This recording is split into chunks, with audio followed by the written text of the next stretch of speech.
Hey everybody. I would venture to guess that most tabletop groups are full of well-rounded, sane people that love the game and crafting a story with friends. Though, like with anything, there are outliers in this hobby. People that can be entitled when playing and throw a fit when things don't go their way. Or people that just want to throw a wrench into everyone's fun, much like the examples in these next D&D horror stories. But first, you know the drill by now. Here's a cat to farm them likes and internet points.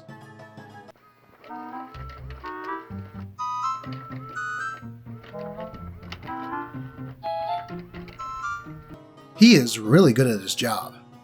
Anyway, let's get right into the stories. Mary Sue tries to be a superhero on a horror setting. By Reddit user Keep Going. I'll try to keep this as brief as possible. It's a story I found funny and was encouraged to share it. Sorry if it's too long. In 2021, I started DMing a Call of Cthulhu inspired horror campaign with my friends. I kept it a little less brutal and more like a pulp Cthulhu because I wanted to create a story where my players investigated several paranormal phenomena while trying to unravel a bigger conspiracy plot. The first chapter was done, everyone enjoyed it, and we're looking forward to the next one. At that time, I made a new friend, which I'll call Mary. She had never played tabletop RPGs, but she was interested, so I thought it was a good idea to introduce her to the game. I explained that it was not meant to be an action story, but a more investigative one. Our story takes place in Japan. We're a pretty weeby group ourselves, but every character was a normal person, and the most weeby things were just the characters' names. I'm not sure if this made Mary feel comfortable in making the most over-the-top character ever. The character Mary created was just like herself, except for the name. Same appearance, same age, same hobbies, etc. The key differences are that her character had different colored eyes, was next in line of a family of superpowered exorcists that had a necklace with mysterious monster-slaying powers that was passed down through generations. I told her to tune it down a bit about the superpowered exorcists, and although she was annoyed, she ended up only being a normal investigator like the rest of the players. In the next session, a new mystery is revealed, and the players start investigating and interacting with the new protagonist, and everything went fine. Some days after the session was over, Mary came to me on Discord DM and said she was excited to see her different colored eyes unleash their secret power. Again, I told her this was not the kind of story we were playing, and she argued with me that because the other players had more experience, she should have something to counterbalance it. After some discussion, I proposed to her that maybe she should leave the group and wait until we played a high fantasy setting or something like that. She said she would like to keep playing and wouldn't make any troubles. Until the next day. Again, on Discord DMs, Mary told me she had a conversation with one of her friends about how she played her first DM session and really enjoyed it. And then, without asking me, said that this friend of hers will come in next session to play with us. I was already a little bummed out, but tried to politely explain that she shouldn't be inviting people without contacting me. That's when she lost it. She started complaining about the lore of the campaign and how boring it was that no one has any powers. And then she sent me the idea she had with her friend, what she claimed would improve our setting. Her friend's backstory was that he was a symbiote that came from outer space. They would find each other and she would become, literally, venom. Again, I tried one last time, explaining that this was not how our campaign was going to go, and that she could leave if she didn't like it. Before leaving, she shat all over our setting, claiming it was just Scooby-Doo with generic characters and nothing special, although we only had her for one session, and then ended up not talking to me ever again. I don't know if I should feel sad that I lost a friend, or glad that I got rid of a childish 25-year-old woman. Now, I can understand a new player coming into a tabletop RPG and getting something that they weren't quite expecting. At that point, either leave if you don't like it, or stick it out and see if it grows on you. OP explained to Mary the setting and theme, and that should have been that, especially when OP told her that all the players were just normal people with no superpowers. But then to insist on having said powers, inviting someone to the game without even asking the DM, and then shit all over OP's game when they wouldn't go for her Venom story, and kill the friendship over that. After reading that, I honestly was thinking that the story involved people in their teens, but I was surprised then to find out that this player was 25. I would say to OP that it's probably best that she left. It reminds me of a particular saying I like: the trash took itself out. Have you ever dealt with an adult that acted like a child when they didn't get their way while playing tabletop RPGs? If so, how did you handle the situation? On to the next story. Give Me Your Soul, I'm Lawful Good, by Reddit user Maya Knight 036. Hello everyone, and thank you for taking the time to read this. I've seen plenty of stories around where people use alignment as the sort of high ground to stand on and end up being oddly entitled by it, such as thinking your character is entitled to being a jerk because they're evil, or that they can do no wrong because they're good. This is the story of the most entitled player I've met due to their alignment.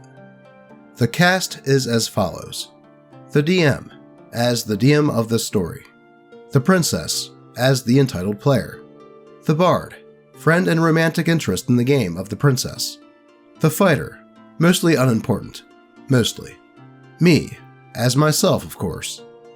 I was invited by a DM friend of mine to join one of his games after he had issues finding players for his game. While I didn't know any of his other players, the DM was a friend of mine I've known for a bit of time, and one who knew I very rarely got to play. I accepted of course, and rolled up a character. And wouldn't you know it, red flags started showing up since character creation. The hook of the game is that we're all meant to be the escort of the princess of a kingdom, returning to said kingdom after a trip.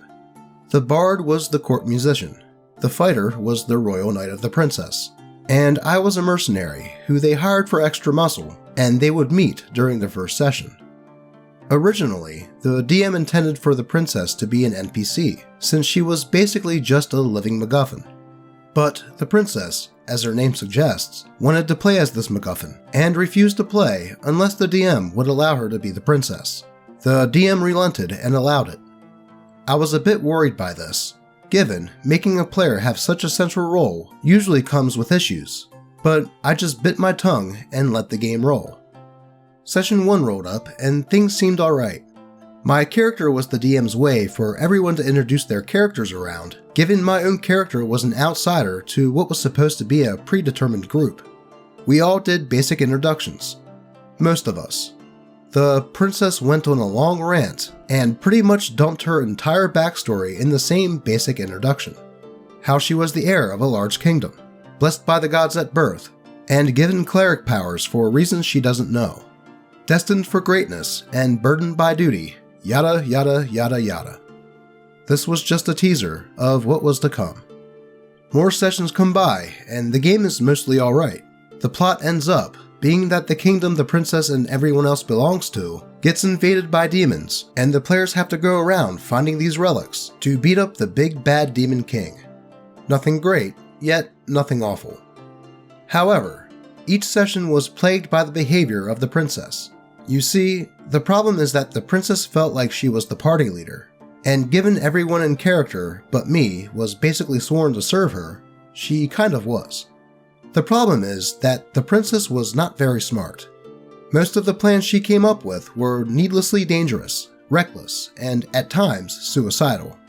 Like when we were meant to enter this cave guarded by a big scary demon. The DM pretty much threw neon signs at us, letting us know the demon could kick our ass easily. But the princess demanded we fight it, because all demons must be slain. In the end, we didn't go with the princess's idea, to which she would pout and whine for a while, a process which was repeated in nearly every session. Fast forward to a few sessions later, when the incident happened. After going through this dungeon and meeting a god, the party was given a magic item of our own making. The DM let us forge our own magic item as a reward, with some boundaries and with DM approval of course. In my case, I made a half plate which would give me a limited flight ability for a minute at a time, a few times per day. The bard made an instrument that let her get bigger bardic inspirations, and the fighter got a big sword. Then there was the princess. See, something of importance here. Through the game, the party found out a bit more of my character's backstory. My character was in reality a dragon disguised as a Yuan-ti, a dragon who was weakened due to a curse and destined to die, lest she find a way to break said curse. This was something at this point that the party knew, so why does this matter for the magic item in question? The princess made, with the DM's approval, a crown to which you could place the souls of dragons into, and only dragons. Doing this gave you complete control over the dragon, and other bonuses depending on how many souls you have. To give a little more detail, you did not have to kill a dragon to put their soul in this crown. A dragon could touch the crown, give their consent, and put their soul into it. This of course meant the dragon no longer had any soul or agency. This was permanent, and meant the princess could control any dragon whose soul she had as per the Dominate Person spell, except without a saving throw. When the princess told us about this item, she seemed very excited and proud of it. To say I was very concerned would be an understatement, and it all came crumbling down the very next session. Next session, the party was traveling up some snowy mountains, looking for a dungeon. On the way there, the DM informed me a white dragon lived here, which my character knew, and wouldn't you know it, we stumbled upon this white dragon. The dragon didn't attack us, as she was friends with my character, and agreed to help us find the dungeon, given she knew the mountains well. That is when the princess asked the bard for a bardic inspiration, which she gets, then proceeds to tell the dragon all about the noble mission she's in, how she is chosen by the gods, and how the world depends on her quest. Then rolls persuasion to ask the dragon for their soul, and wouldn't you know it, she got a natural 20. The DM ruled it that natural 20s result in automatic passes and skill checks, so the dragon agreed, just like that, and handed over her soul to the princess. The princess wasted no time in testing the Dominate Person aspect of the crown, making this adult white dragon do a few tricks and commands to which the dragon had no choice but to obey. Delighted by her new findings, along with the boons that came besides owning an adult white dragon, the princess then asked my character for her soul. My character of course said no, and then the princess had a fit, and her request turned into a demand. My character, annoyed by this, gave the princess a simple compromise. She would hand over her soul to the princess if the princess handed over her soul. Seems a fair trade, right? Honest to God, I don't know what I would have done with the princess's soul, but it was the best thing I could come up with at the time. The princess was livid, and after some more arguing in character, she started addressing me out of character. The princess's player wanted to know why my character was making a huge deal out of this. I explained to her that her character wasn't exactly asking for something small, especially considering the crown has been shown in character to completely dominate those who hand over their soul to it, and that's not something my character would be down for. Which is when she dropped that line. Quote, "My character is lawful good, so she won't do anything bad. Just hand over your soul already. She's lawful good. She can have it." The bard and the fighter were staying out of this up until now.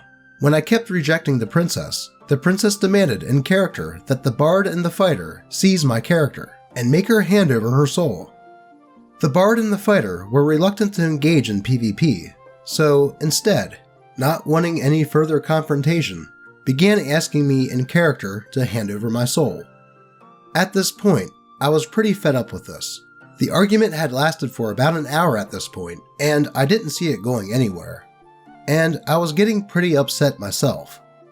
I activated the flight of my armor and had my character leave, finding it doubtful she would want to stay with the people that demanded her soul. I then collected my things, thanked the DM for his time, but told him that I didn't think I was a good fit for the group, and left.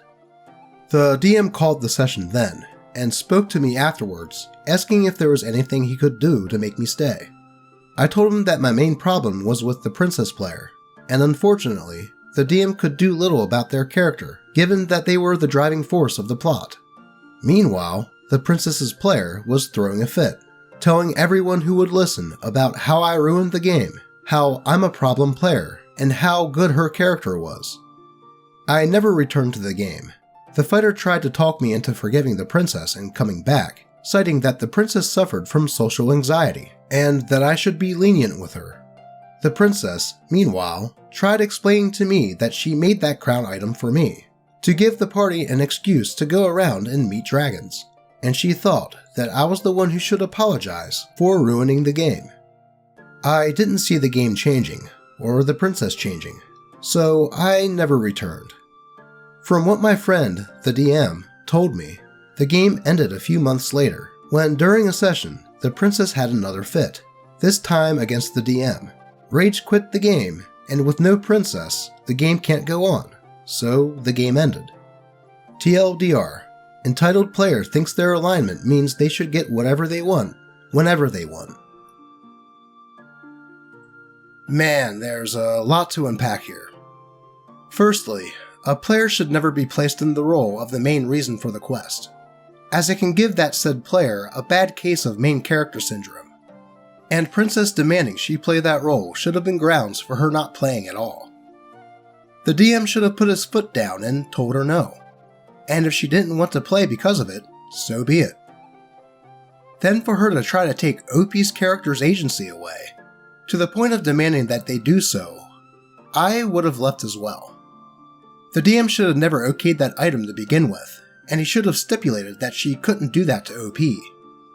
Then there was the thought process of alignment that Princess had. Alignment is supposed to be a guiding thing for characters in what they would and wouldn't do. If anything, asking for other souls, even if they are dragons, doesn't seem like something a good aligned character would do. Though, that's just this Doge's thoughts. Have you ever had a player do something like this? If so, what did they do? We would love to know. On to the next story. I saw the plot hooks, but they weren't good enough for my character. By Reddit user, Them Sirens Did This. I just came from the worst session 1 of my life. I was a prospective DM.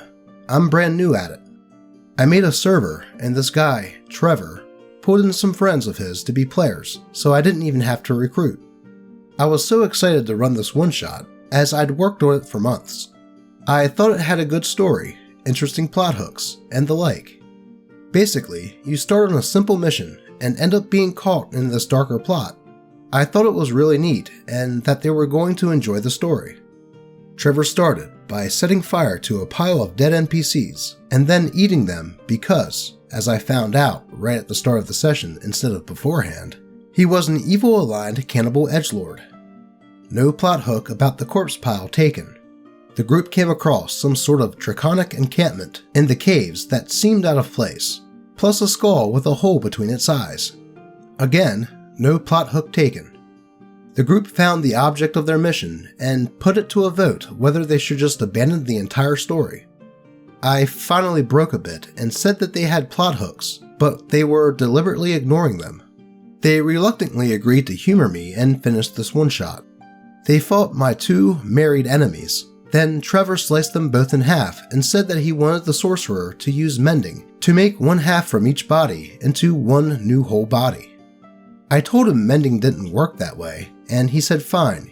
He uses bits of conveniently found metal to stitch the bodies together. He then said he ordered a Myconid sovereign to make a new body into a single spore servant. I had to make the sovereign stupid, and I told Trevor that the sovereign didn't know what Trevor's character was asking because Trevor refused to accept that this wouldn't work. If you're wondering how Trevor's friends were reacting to this, they all seemed pretty on board with his antics from what I could tell. The only time one of them challenged any of it was after I played the "I'm the DM, my ruling goes" card about the mending spell, after which one of them told Trevor not to mess with the DM. The icing on the cake was when Trevor told me after the session finished, quote, "I saw the plot hooks, but there's got to be a reason to want to do the plot hooks." As though that counted as constructive criticism given how he treated my one-shot. He set my NPCs on fire, he tried his best to throw out my story, and then he basically called the plot shit to my face after I had done my best to accommodate his character. But as long as the players had fun, right? TLDR, Evil Aligned player and his buddies trashed nearly every aspect of my one-shot, say plot hooks don't matter, and damage my confidence as a new DM. It almost sounds like Trevor and his friends were actively looking for a game for the primary purpose of ruining it. It's a pretty scummy thing to do, especially to a first-time DM. I don't have anything else to say other than fuck Trevor. Have you ever experienced a game where there was a player that was just a tad too much extra? If so, how did you and your group handle the situation? Do you have a story that you would like to be read on the channel? If so, comment it below, post it to the channel subreddit, or even just at me on Twitter. As always, I appreciate all of you, and hope all of your rolls are natural 20s. Until next time.